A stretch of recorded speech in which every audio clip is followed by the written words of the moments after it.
Shambhala Lion Editions presents Memories, Dreams, Reflections by Carl Jung. Read for you by Michael York.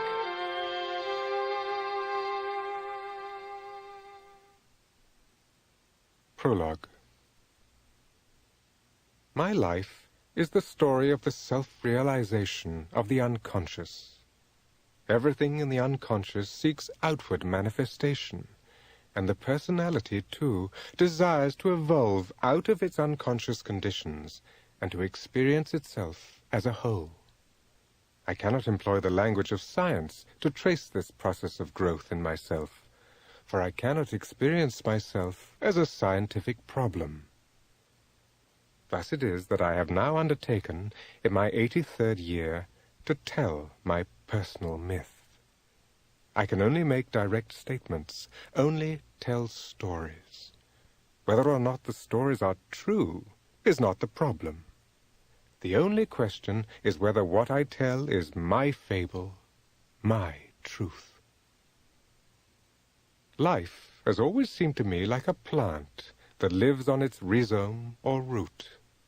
Its true life is invisible, hidden in the rhizome. The part that appears above ground lasts only a single summer. Then it withers away, an ephemeral apparition.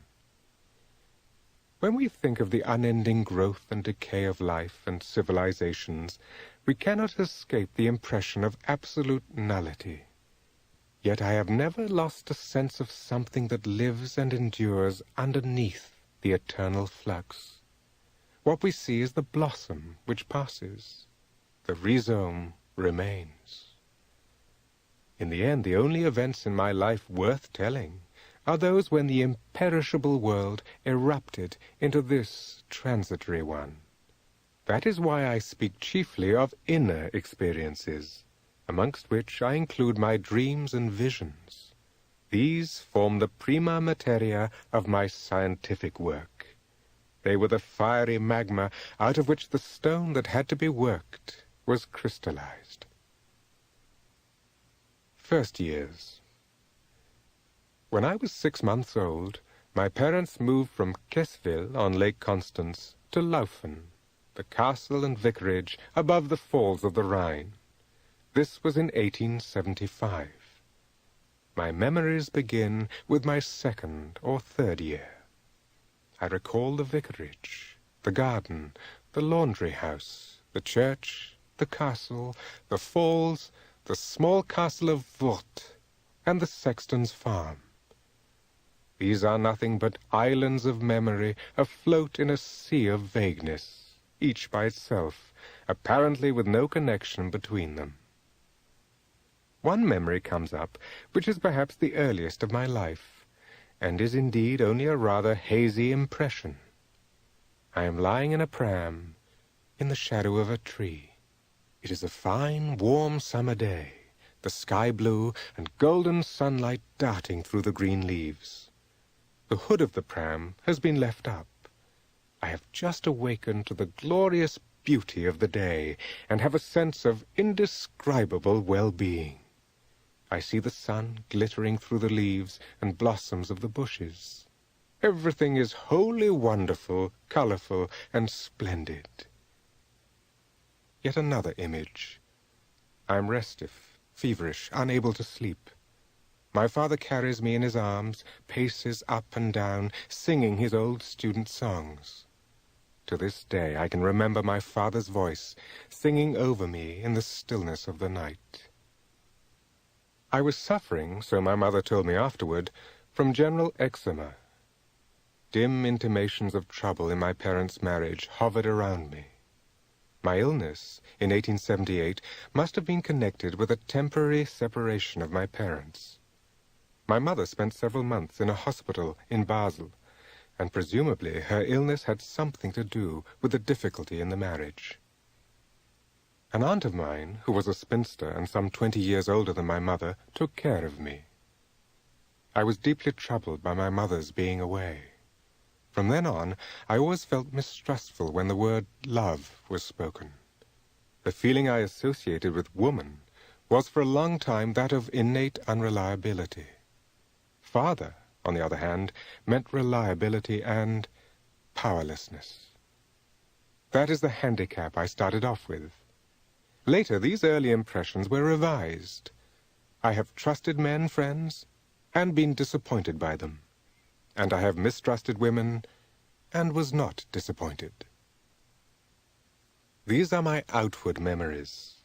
What follows now are more powerful, indeed overwhelming images, some of which I recall only dimly. At about the same time, I had the earliest dream I can remember, a dream which was to preoccupy me all my life. I was then between 3 and 4 years old. The vicarage stood quite alone near Laufen Castle, and there was a big meadow stretching back from the sexton's farm. In the dream, I was in this meadow. Suddenly I discovered a dark, rectangular, stone-lined hole in the ground. I had never seen it before. I ran forward curiously and peered down into it. Then I saw a stone stairway leading down. Hesitantly and fearfully, I descended. At the bottom was a doorway with a round arch closed off by a green curtain. It was a big, heavy curtain of material like brocade, and it looked very sumptuous. Curious to see what might be hidden behind, I pushed it aside. I saw before me in the dim light a rectangular chamber about 30 feet long. The ceiling was arched and of hewn stone. The floor was laid with flagstones, and in the center a red carpet ran from the entrance to a low platform. On this platform stood a wonderfully rich golden throne. I am not certain, but perhaps a red cushion lay on the seat. It was a magnificent throne, a real king's throne in a fairy tale. Something was standing on it, which I thought at first was a tree trunk 12 to 15 feet high and about 1½ to 2 feet thick. It was a huge thing, reaching almost to the ceiling. But it was of a curious composition. It was made of skin and naked flesh, and on top there was something like a rounded head with no face and no hair. On the very top of the head was a single eye, gazing motionlessly upward. It was fairly light in the room, although there were no windows and no apparent source of light. Above the head, however, was an aura of brightness. The thing did not move, yet I had the feeling that it might at any moment crawl off the throne like a worm and creep toward me. I was paralyzed with terror. At that moment I heard from outside and above me my mother's voice. She called out, "Yes, just look at him. That is the man-eater."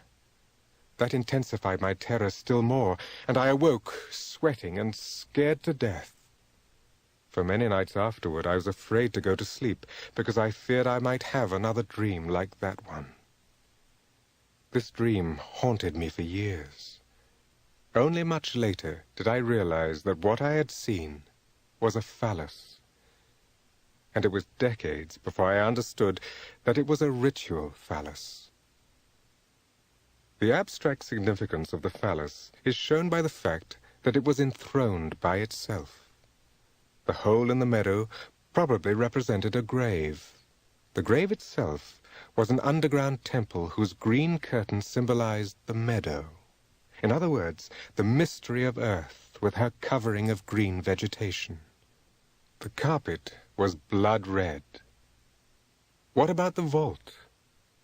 Perhaps I had been to the Mühlenhof, the citadel of Schaffhausen. This is not likely, since no one would take a 3-year-old child up there. So it cannot be a memory trace. Equally, I do not know where the anatomically correct phallus can have come from. The interpretation of the urethral orifice as an eye, with a source of light apparently above it, points to the etymology of the phallus, meaning shining or bright. Through this childhood dream, I was initiated into the secrets of the earth.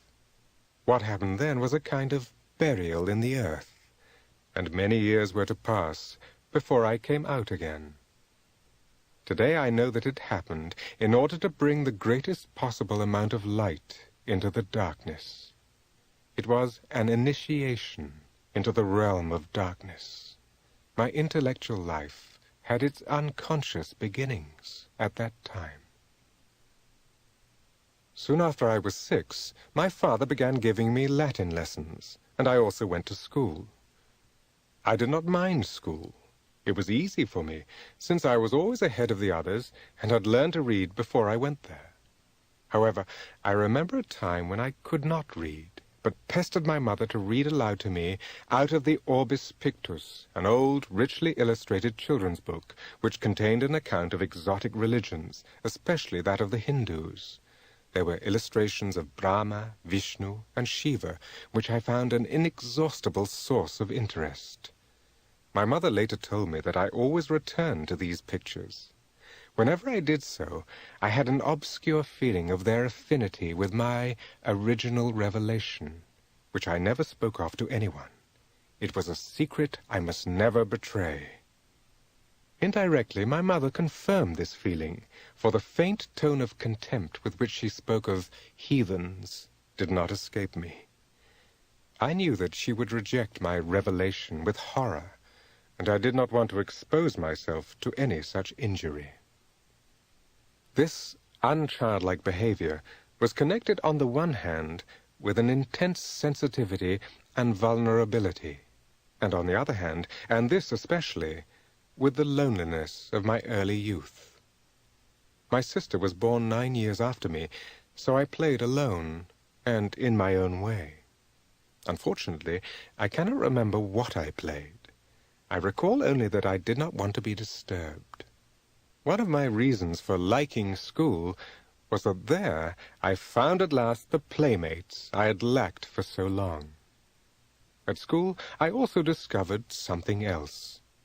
But before I go into this, I should first mention that the nocturnal atmosphere had begun to thicken. All sorts of things were happening at night, things incomprehensible and alarming. My parents were sleeping apart. I slept in my father's room. From the door to my mother's room came frightening influences. At night, Mother was strange and mysterious. One night, I saw coming from her door a faintly luminous, indefinite figure, whose head detached itself from the neck and floated along in front of it, in the air, like a little moon. Immediately, another head was produced, and again detached itself. This process was repeated 6 or 7 times. I had anxiety dreams of things that were now small, now large. For instance, I saw a tiny ball at a great distance. Gradually it approached, growing steadily into a monstrous and suffocating object. Or I saw telegraph wires with birds sitting on them, and the wires grew thicker, and my fear greater, until the terror woke me. Although these dreams were overtures to the physiological changes of puberty, they had in their turn a prelude which occurred about my 7th year. At that time I was sick with pseudo-croup, accompanied by choking fits. One night, during an attack, I stood at the foot of the bed, my head bent back over the bed rail, while my father held me under the arms. Above me, I saw a glowing blue circle about the size of the full moon, and inside it moved golden figures, which I thought were angels. This vision was repeated, and each time it allayed my fears of suffocation. But the suffocation returned in the anxiety dreams. I see in this a psychogenic factor.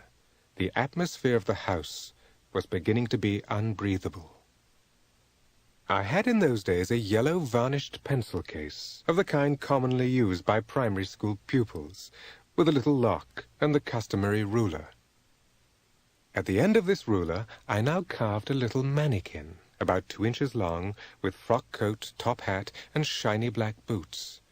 I colored him black with ink, sawed him off the ruler, and put him in the pencil case, where I made him a little bed. I even made a coat for him out of a bit of wool. In the case I also placed a smooth, oblong, blackish stone from the Rhine, which I had painted with watercolors to look as though it were divided into an upper and lower half. and had long carried around in my trouser pocket. This was his stone. All this was a great secret. I took the case to the attic at the top of the house and hid it with great satisfaction on one of the beams under the roof, for no one must ever see it. I knew that not a soul would ever find it there. No one could discover my secret and destroy it. I felt safe, and the tormenting sense of being at odds with myself was gone. In all difficult situations, whenever I had done something wrong, or my feelings had been hurt, or when my father's irritability or my mother's invalidism oppressed me, I thought of my carefully bedded down and wrapped up mannequin and his smooth, prettily colored stone. From time to time, often at intervals of weeks, I secretly stole up to the attic when I could be certain that no one would see me. Then I clambered up on the beam, opened the case, and looked at my mannequin and his stone. Each time I did this, I placed in the case a little scroll of paper on which I had previously written something during school hours in a secret language of my own invention. The addition of a new scroll always had the character of a solemn ceremonial act. Unfortunately, I cannot remember what I wanted to communicate to the mannequin. I only know that my letters constituted a kind of library for him. I fancy, though I cannot be certain, that they may have consisted of sayings that particularly pleased me. The meanings of these actions, or how I might explain them, never worried me. I contented myself with the feeling of newly won security, and was satisfied to possess something that no one knew and no one could get at. It was an inviolable secret, which must never be betrayed, for the safety of my life depended on it. Why that was so, I did not ask myself. It was simply so. This possession of a secret had a very powerful formative influence on my character. I consider it the essential factor of my boyhood. Similarly, I never told anyone about the dream of the phallus. The little wooden figure with the stone was a first attempt, still unconscious and childish, to give shape to the secret. I was always absorbed by it, and had the feeling I ought to fathom it, and yet I did not know what it was I was trying to express. I always hoped I might be able to find something, perhaps in nature, that would give me the clue and show me where or what the secret was. At that time my interest in plants, animals, and stones grew. I was constantly on the lookout for something mysterious. Consciously, I was religious in the Christian sense, though always with the reservation, but it is not so certain as all that, or, what about that thing under the ground? And when religious teachings were pumped into me and I was told, this is beautiful and this is good, I would think to myself, yes, but there is something else, something very secret that people don't know about. The episode with the carved mannequin formed the climax and conclusion of my childhood. It lasted about a year. Thereafter I completely forgot the whole affair until I was 35. Then this fragment of memory rose up again from the mists of childhood with pristine clarity. While I was engaged on the preliminary studies for my book, Symbols and Transformation, I read about the cache of soulstones near Alsheim and the Australian Turingus. I suddenly discovered that I had a quite definite image of such a stone, though I had never seen any reproductions. It was oblong, blackish, and painted into an upper and lower half. This image was joined by that of the pencil box and the mannequin. The mannequin was a little cloaked god of the ancient world, a Telesphorus, such as stands on the monument of Asclepios, and reads to him from a scroll. Along with this recollection there came to me, for the first time, the conviction that there are archaic psychic components which have entered the individual psyche without any direct line of tradition. School years. One day in the early summer of 1887, when I was 12 years old, I was standing in the cathedral square, waiting for a classmate who went home by the same route as myself. It was 12 o'clock, and the morning classes were over. Suddenly, another boy gave me a shove that knocked me off my feet. I fell, striking my head against the curbstone so hard that I almost lost consciousness. At the moment I felt the blow, the thought flashed through my mind, "Now you won't have to go to school any more." I was only half unconscious, but I remained lying there a few moments longer than was strictly necessary, chiefly in order to avenge myself on my assailant. Then people picked me up and took me to a house nearby, where 2 elderly spinster aunts lived. From then on, I began to have fainting spells whenever I had to return to school, and whenever my parents set me to doing my homework. For more than 6 months, I stayed away from school, and for me that was a picnic. I was free, could dream for hours, be anywhere I liked, in the woods or by the water, or draw. Above all, I was able to plunge into the world of the mysterious. To that realm belonged trees, a pool, a swamp, stones and animals, and my father's library. But I was growing more and more away from the world, and had all the while faint pangs of conscience. I frittered away my time with loafing, collecting, reading, and playing, but I did not feel any happier for it. I had the obscure feeling that I was fleeing from myself. I forgot completely how all this had come about, but I pitied my parents' worries. They consulted various doctors, who scratched their heads and packed me off to spend the holidays with relatives in Winterthur. This city had a railroad station that proved a source of endless delight to me. But when I returned home, everything was as before. One doctor thought I had epilepsy. I knew what epileptic fits were like, and I inwardly laughed at such nonsense. My parents became more worried than ever. Then one day a friend called on my father. They were sitting in the garden, and I hid behind a shrub, for I was possessed of an insatiable curiosity. I heard the visitor saying to my father, "And how is your son?" "Ah, that's a sad business," my father replied. "The doctors no longer know what is wrong with him. They think it may be epilepsy. It would be dreadful if he were incurable. I have lost what little I had, and what will become of the boy if he cannot earn his own living?" I was thunderstruck. This was the collision with reality. Why, then I must get to work, I thought suddenly. From that moment on, I became a serious child. I crept away, went to my father's study, took out my Latin grammar, and began to cram with intense concentration. After 10 minutes of this, I had the finest of fainting fits. I almost fell off the chair, but after a few minutes I felt better, and went on working. Devil take it, I'm not going to faint, I told myself, and persisted in my purpose. This time it took about 15 minutes before the second attack came. That, too, passed like the first. And now you must really get to work, I told myself. I stuck it out, and after an hour came the third attack. Still I did not give up, and worked for another hour, until I had the feeling that I had overcome the attacks. Suddenly I felt better than I had in all the months before. And in fact the attacks did not recur. From that day on, I worked over my grammar and other school books every day. That was when I learned what a neurosis is. Gradually the recollection of how it had all come about returned to me, and I saw clearly that I myself had arranged this whole disgraceful situation. I had a feeling of rage against myself, and at the same time was ashamed of myself.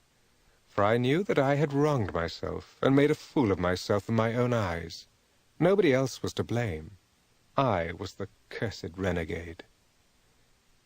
What led me astray during the crisis was my passion for being alone, my delight in solitude. Nature seemed to me full of wonders, and I wanted to steep myself in them. Every stone, every plant, every single thing seemed alive and indescribably marvelous. I immersed myself in nature, crawled, as it were, into the very essence of nature, and away from the whole human world. One fine summer day I came out of school at noon and went to the cathedral square. The sky was gloriously blue, the day one of radiant sunshine. The roof of the cathedral glittered, the sun sparkling from the new brightly glazed tiles. I was overwhelmed by the beauty of the sight, and thought, the world is beautiful, and the church is beautiful, and God made all this, and sits above it far away in the blue sky on a golden throne, and... Here came a great hole in my thoughts, and a choking sensation. I felt numbed, and knew only, don't go on thinking now. Something terrible is coming, something I do not want to think, something I dare not even approach. Why not? Because I would be committing the most frightful of sins. What is the most terrible sin? Murder? No, it can't be that. The most terrible sin is the sin against the Holy Ghost, which cannot be forgiven. Anyone who commits that sin is damned to hell for all eternity. That would be very sad for my parents, if their only son, to whom they are so attached, should be doomed to eternal damnation. I cannot do that to my parents. All I need do is not go on thinking. That was easier said than done. On my long walk home, I tried to think all sorts of other things. But I found my thoughts returning again and again to the beautiful cathedral which I loved so much, and to God sitting on the throne, and then my thoughts would fly off again as if they had received a powerful electric shock. I reached home in a pretty worked-up state. My mother noticed that something was wrong and asked, "What is the matter with you? Has something happened at school?" I did have the thought that it might help me to confess to my mother the real reason for my turmoil. But to do so, I would have to do the very thing that seemed impossible, think my thought right to the end. That night I slept badly. Again and again the forbidden thought, which I did not yet know, tried to break out, and I struggled desperately to fend it off. The next 2 days were sheer torture, and my mother was convinced that I was ill. But I resisted the temptation to confess, aided by the thought that it would cause my parents intense sorrow. On the 3rd night, however, the torment became so unbearable that I no longer knew what to do. I awoke from a restless sleep, just in time to catch myself thinking again about the cathedral and God. I had almost continued the thought. Sweating with fear, I sat up in bed to shake off sleep. Now it is coming. Now it's serious. I must think.